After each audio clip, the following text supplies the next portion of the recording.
Friends, I bring you Easter greetings, and we are not together.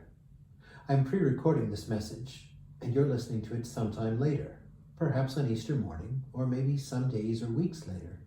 One thing I know is that we are not sharing this time together on Easter Sunday 2020 in our worship spaces in Monimail and Cupar Old. These are strange times and challenging for people in very different ways. We have many questions about how long this will last and how things will be different. We wonder how many will suffer directly from the virus or as a consequence to the economy, job loss, abusive relationships, domestic violence, unsupported grief, emotional stress, mental fatigue. We wonder whether our patterns of work and play, of worship and service, of holidays and travel will be changed under new regulations or restrictions. We don't know any of this, but we wonder. Now, I need to be careful that I offer a message that is grounded in 1939, not in 1914. At the beginning of the First World War, some people had a great enthusiasm for the fun adventure they thought the war would be, a quick little skirmish and an opportunity to blow up a few things. Others saw the necessary duty, but assumed that it would be a burden to be borne for a short time and then back home again before Christmas. But it wasn't. It was long, and it was difficult.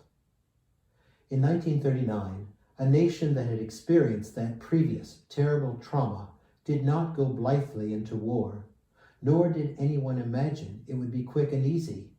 They saw the duty, the necessity, and the potential pitfalls and consequences, and they responded. There will be struggles, and there will be difficulty, but we will endure, we will persevere, and we will triumph. They responded with a hope and a trust that could only come from experience, the experience of passing from conflict into peace, from confusion into purpose, from death into life. Some Christians and people of other beliefs think that the benefit of faith is protection from adversity. Some people of no religious belief have the same conviction, which is one reason why they don't believe, because they know that believers are as likely to suffer misfortune as any other. Faith is not naive expectation that nothing bad ever happens. Rather, it is the understanding that bad times do come our way, difficult things do happen, but we are not abandoned. God remains with us through the darkness and suffering, and God brings us into new life. We are brought from pain and difficulty, confusion and anxiety, into new life.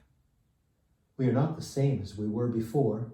We are transformed when we allow God's Spirit to work in and through us. This is not easy. Some events and experiences leave us broken, vulnerable, mistrusting, weak, afraid. Only in time, by the power of God's love that often manifests itself in the kindness, understanding, encouragement, and support of others, only then are we able to begin to derive meaning, sense, and purpose that direct our thoughts, beliefs, words, and actions into instruments of God's love for all of creation. This Easter we are not together. This is unfortunate. A festive gathering with beautiful music and joyful praise is a wonderful and inspiring thing.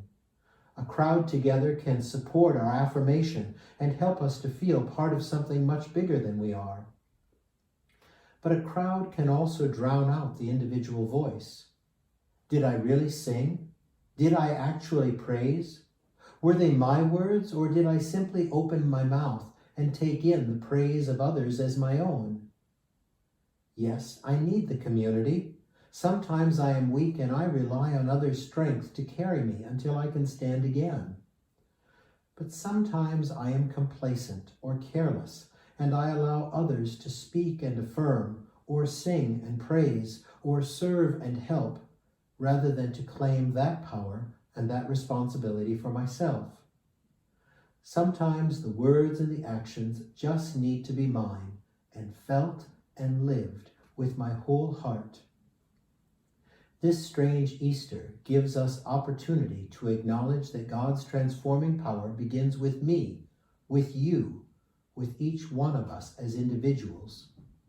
this strange Easter, when I don't climb the hill of Tarvet to offer the first Alleluia of the day with Christians from around the area, when I don't race back home to change into my fancy clothes, when I don't join in big and joyful worship services in Monimail and Cupar Old, in that quiet and in that solitude, I will have the opportunity to affirm that Christ's resurrection is not just a gift for us, for all of us. It is also a gift for me and for each of you.